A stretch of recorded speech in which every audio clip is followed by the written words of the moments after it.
Hola amigos de Ajedrez Capablanca, soy el maestro internacional Julio Boudi y deseo que este canal les ayude a mejorar su juego, esperando transmitirle nuevos conocimientos. Suscríbete al canal, gracias. Hola amigos del ajedrez, vamos a aprender hoy a confeccionar un plan. Para realizar un plan en ajedrez es necesario hacer un análisis de la posición, posteriormente una evaluación y finalmente confeccionar el plan de acuerdo a lo mismo. Iremos poco a poco explicando estos elementos. Un plan es un conjunto de operaciones estratégicas. Para hacer un plan hay que analizar y evaluar la posición. Sus acciones son muy simples, aparentemente. Análisis, evaluación y plan. Evaluar una posición. ¿En qué consiste? En el análisis cuantitativo y cualitativo de la posición.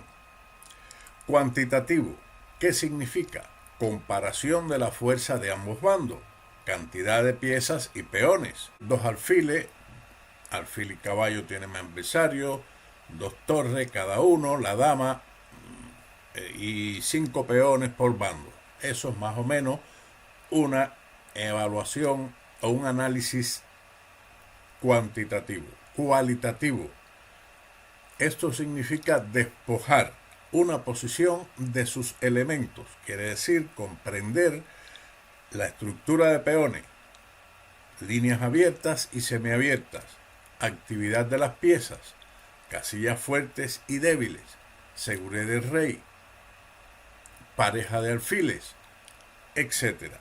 Esos son elementos que debemos despojar en una posición. Saber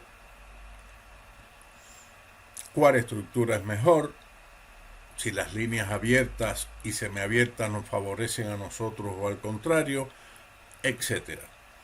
Vamos entonces a pasar a otro elemento. Estos análisis y evaluación se hacen generalmente una vez finalizada la apertura, cuando se dé cuenta que aparecen momentos críticos y la lucha esté cambiando. Cuando calculamos varias jugadas hacia adelante, debemos realizar dicha evaluación, aunque claramente no es necesario hacerlo en cada movimiento, pero sí cuando cambien los planes estratégicos. Aprender todo esto de una vez es bastante difícil. Se recomienda utilizar una técnica de análisis posicional que incluya los siguientes factores claves. 1. El centro y la disposición de peones. Nos referimos a la estructura de peones. 2. La actividad de las piezas, nuestras y las del adversario. 3. Líneas y diagonales. 4. Casillas y puntos fuertes y débiles. 5. Las ubicaciones de los reyes y su seguridad. Estos son elementos que debemos tener en cuenta cuando realizamos un análisis de la posición.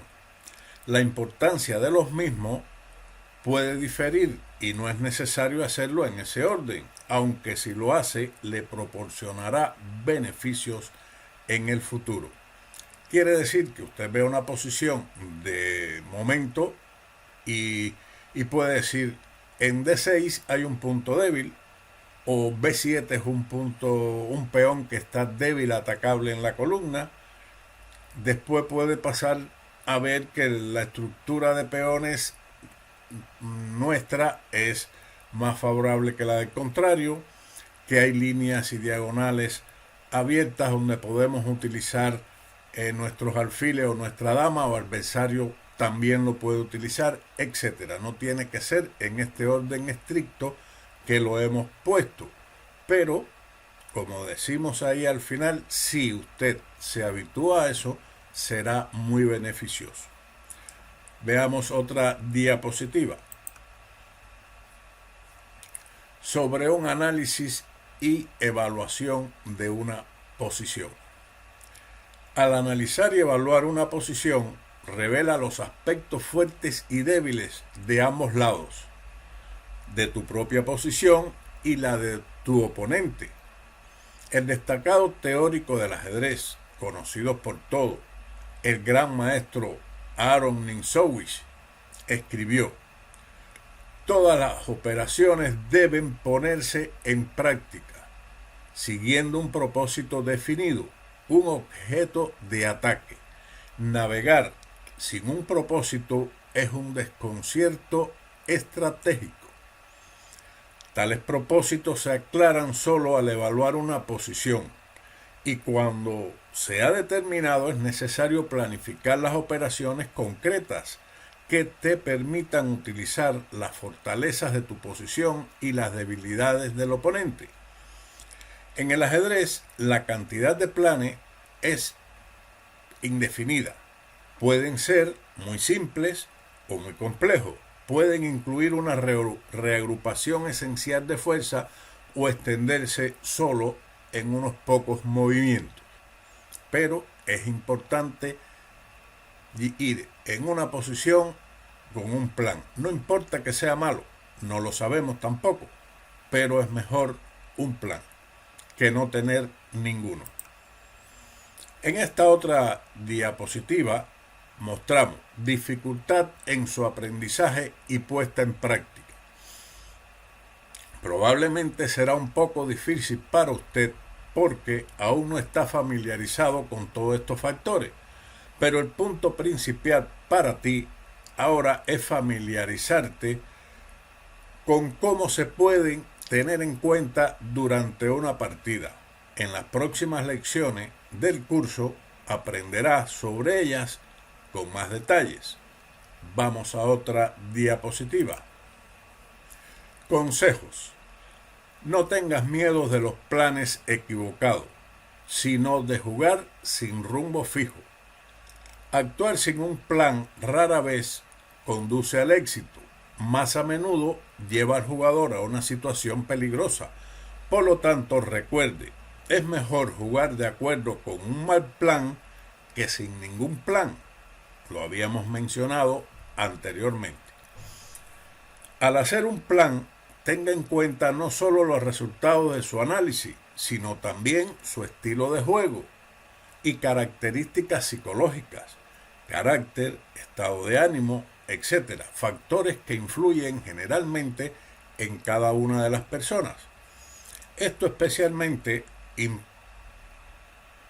es importante si puede elegir entre varios planes de igual valor. Un buen ejemplo de esto es la siguiente posición que mostraremos en la próxima diapositiva, que fue citada una vez como ejemplo por el gran maestro Alexander Kotov. Vayamos a ver ese ejemplo. Ejemplos de diferentes planes en la misma posición. En la posición de la extrema izquierda tenemos: las blancas pueden elegir entre los siguientes planes de juego. En la número 2, en la segunda, que es la misma posición, inmediatamente comenzar una ofensiva en el flanco de dama por medio del avance B2, B4, B5, A4, dama B3, etc. Un ataque arrollador en el ala de la dama. En el diagrama tercero, intenta crear algunas debilidades en el flanco del rey del oponente, como por ejemplo jugar caballo H4 y luego explotarlas comenzando un ataque con dama D2, F4, etc., jugando un ataque en el ala del rey. Y finalmente, en la cuarta posición, en el cuarto diagrama, aumenta la presión en el centro jugando torre D2, torre de E a D1, D por E5 y alfil H3. etc. Estos son ejemplos fundamentales para la comprensión de un plan partiendo de una misma posición, para que vea que los planes son diferentes de acuerdo al gusto de cada uno, de su temperamento, de su intuición, de sus conocimientos, etc. Pasemos a otra diapositiva. Conclusiones. Todos estos planes son bastante lógicos y equivalentes. Por lo tanto, un jugador de ajedrez debería preferir el plan que se adapte a su estilo de juego. Si eres un estratega, un atacante, es mejor elegir el primer plan o el tercero. Depende, como decíamos, o como está escrito ahí, ustedes están leyendo, si eres estratega o te gusta el ataque. Y si prefiere una lucha estratégica más tranquila, debe elegir entonces el segundo plan, más posicional, más tranquilo, más sedado, más sereno.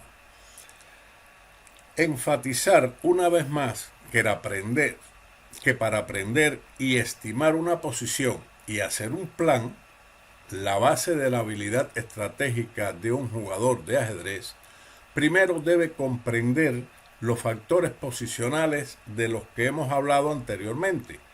Las próximas lecciones del curso se dedicarán solo a estos y algunos otros factores.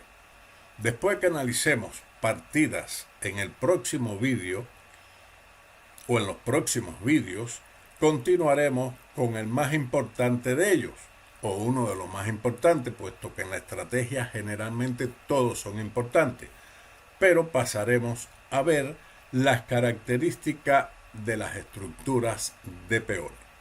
Espero que este vídeo le haya sido de utilidad para comprender que es necesario hacer un plan en el ajedrez. No importa que sea malo, es preferible a no tener ningún plan. Lo primero, realizar un análisis de la posición, una evaluación, y de ese análisis, de esa evaluación, entonces surge el plan. Así que espero que le haya sido de utilidad. Si esto es así, recuerde, dale like, suscríbete, dale a la campanita y nos veremos en el próximo vídeo de ajedrez Capablanca. Chao.